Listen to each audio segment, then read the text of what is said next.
Дзе ж грошы, франак? Вельмі часта чую на Фейсбуку, у сацыяльных сетках пішуць боты тролі, а часам цікавяцца беларусы.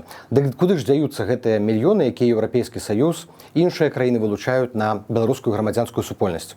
Давайце разбірацца. Сапраўды, кожны год Еўрапейскі Саюз вылучае каля 30 мільёнаў еўра. У гэтыя 30 мільёнаў уваходзіць падтрымка для ўсіх сектароў беларускай грамадзянскай супольнасці, а іх вельмі шмат. Насамрэч, гэта не тыя грошы, якія камусьці пералічаюцца на рахунак, а потым гэты нехта траціць. Няма ў ціханаўскай кашалька, з якога яна потым раздае гэтыя сродкі. Гэтыя грошы яны рэзервуюцца ў бюджэце Еўрапейскага Саюза пад тыя ці іншыя праграмы.